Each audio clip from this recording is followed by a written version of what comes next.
बिस्मिल्लाहिर्रहमानिर्रहीम।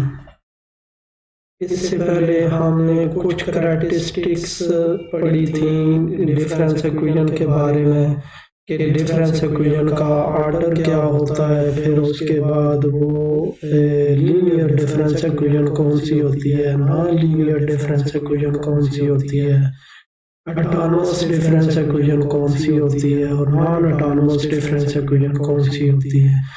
एक बात यहाँ पे नोट करने वाली है कि जो भी डिफरेंस इक्वेशन की करैक्टरिस्टिक हमने देखनी हो, चेक करना हो कि कौन सा क्राइटेरिया जो हम यानी चेक करना चाह रहे हैं उसको सेटिस्फाई करती है कि नहीं, तो सिर्फ उस डेफिनेशन पे फोकस करते हैं, बाकी हम डेफिनेशंस नहीं चेक करते। सपोज अगर हमने चेक करना है कि डिफरेंस इक्वेशन का ऑर्डर कितना है, तो डिफरेंस इक्वेशन के जो सबस्क्रिप्ट्स हैं मैंने बताया है कि टी में जो नंबर ऐड हो रहा होगा वो उसका ऑर्डर होगा, तो सिर्फ उस पे फोकस करेंगे, बाकी कोई करैक्टरिस्टिक चेक नहीं करेंगे।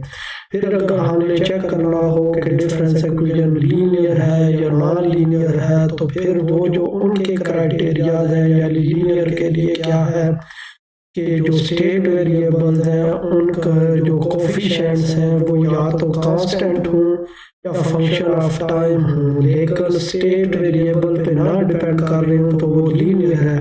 अगर वो कोफिशिएंट स्टेट वेरिएबल पे डिपेंड कर रहे हो तो वो नॉन लीनियर है। जब हम लिनियरिटी या नॉन लिनियरिटी चेक करेंगे तो सिर्फ इस क्राइटेरिया को चेक करेंगे। इसी तरह अगर हमने ऑटोनोमस या नॉन ऑटोनोमस डिफरेंस इक्वेशन अगर हमने चेक करनी हो, तो जो उसका क्राइटेरिया है, ऑटोनोमस का क्या क्राइटेरिया है कि जो कोफिशिएंट्स है वो एक्सप्लिसिटली डिपेंड ना कर रहे हो टी पे, तो हम उसको कहते हैं कि ऑटोनोमस डिफरेंस इक्वेशन है। और अगर वो एक्सप्लिसिटली टी पे डिपेंड कर रहे हो तो फिर वो नॉन ऑटोनोमस डिफरेंस इक्वेशन है। यानी जो करैक्टरिस्टिक आपने चेक करनी है सिर्फ उसी की डेफिनेशन को देख के हम उसको चेक करेंगे। आज हम पढ़ेंगे non homogeneous difference equation. Consider the difference equation of the form this, ये वही जनरल फॉर्म लिखी हुई है। This difference equation is called non homogeneous if it has one term at least, if it has होगा if it has at least one term does not contain the state variable, यानी कि कोई equation non homogeneous होगी अगर उसकी कम से कम कोई एक टर्म जो है वो ऐसी हो जिसमें स्टेट वेरिएबल ना आ रहा हो, तो उसको हम कहेंगे नॉन होमोजेनियस डिफरेंस इक्वेशन। इससे पहले होमोजेनियस डिफरेंस इक्वेशन पढ़ लेते हैं जी। Consider the difference equation of the form this difference equation is called homogeneous, यानी ये जो डिफरेंस इक्वेशन दी गई है, जो इसकी जनरल फॉर्म दी गई है, ये होमोजेनियस डिफरेंस इक्वेशन होगी if each term contains the state variable. अगर उसकी हर टर्म में स्टेट वेरिएबल आ रहा हो तो फिर हम उसको कहेंगे होमोजेनियस डिफरेंस इक्वेशन। एग्जाम्पल देखें जी, X of T plus 3 plus X T plus 2 plus X T plus 1 plus X T is equal to 0। अब देखें ये फर्स्ट टर्म में भी हमारे पास इसका जो स्टेट वेरिएबल है ये गिवन है, सेकंड में भी स्टेट वेरिएबल गिवन है, थर्ड में भी गिवन है और फोर्थ में भी गिवन है।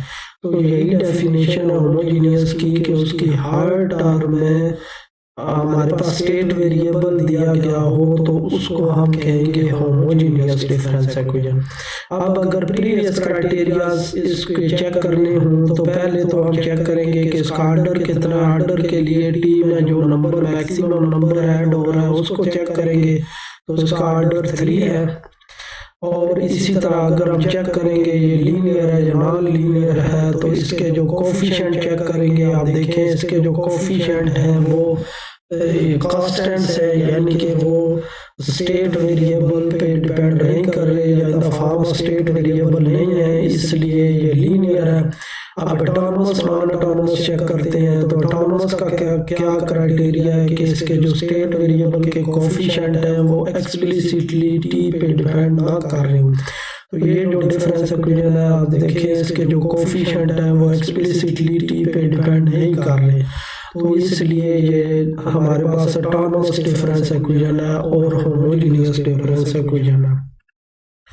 आगे non homogeneous difference equation, consider the difference equation of the form this, ये जनरल फॉर्म है डिफरेंस इक्वेशन की। this difference equation is called non-homogeneous if at least one term does not contain the state variable, यानी इसमें कम से कम कोई एक term जो है वो स्टेट वेरिएबल पे डिपेंड ना कर रही हो, sorry does not contain the state variable, यानी उसमें स्टेट वेरिएबल ना आ रहा हो तो उसको हम कहेंगे नॉन होमोजेनियस डिफरेंस इक्वेशन।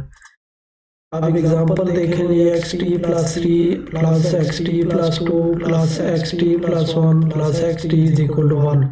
अब इसमें देखें तो ये जो टर्म है इसमें स्टेट वेरिएबल नहीं आ रहा, तो इसका मतलब है ये नॉन होमोजेनियस डिफरेंस इक्वेशन है। इसी तरह अगर बाकी क्राइटेरिया देखते हैं कि वो सेटिस्फाई करती है कि नहीं, पहले ऑर्डर चेक करते हैं तो ऑर्डर देखें तो इसका 3 है, तो ये थर्ड ऑर्डर डिफरेंस इक्वेशन है। फिर उसके बाद लीनियर या नॉन लीनियर अगर चेक करते हैं तो देखें जो स्टेट वेरिएबल है उनके जो कोफिशिएंट हैं वो स्टेट वेरिएबल की फॉर्म में नहीं है, तो इसका मतलब है ये लीनियर डिफरेंस इक्वेशन है। इसी तरह ऑटोनोमस या नॉन ऑटोनोमस चेक करते हैं तो ये देखें कि इसके जो कोफिशिएंट्स हैं वो एक्सप्लिसिटली टी पे डिपेंड नहीं कर रहे, कांस्टेंट है, तो ये ऑटोनोमस डिफरेंस इक्वेशन है। और साथ हमारे पास क्या है एट द एंड के ये नॉन होमोजेनियस डिफरेंस इक्वेशन है। इस तरह हमने डिफरेंट पढ़ ली, इसके डेफिनेशन पढ़ ली, डिफरेंट टाइप्स पढ़ ली कि डिफरेंस इक्वेशन की कौन कौन सी टाइप्स होती हैं, डिफरेंस इक्वेशन का ऑर्डर क्या होता है, लीनियर डिफरेंस इक्वेशन क्या होती है, नॉन लीनियर डिफरेंस इक्वेशन क्या होती है, ऑटोनोमस डिफरेंस इक्वेशन क्या होती है, नॉन ऑटोनोमस डिफरेंस इक्वेशन क्या होती है, होमोजेनियस डिफरेंस इक्वेशन क्या होती है, नॉन होमोजेनियस डिफरेंस इक्वेशन क्या होती है। फिर हमने जो क्राइटेरिया चेक करना हो, जो प्रॉपर्टी डिफरेंस इक्वेशन की चेक करनी हो, सिर्फ उसी प्रॉपर्टी को देखेंगे कि ये डिफरेंस इक्वेशन ये प्रॉपर्टी सेटिस्फाई कर रही है या नहीं कर रही। इसके अलावा हम कोई और प्रॉपर्टी उसकी नहीं चेक करेंगे।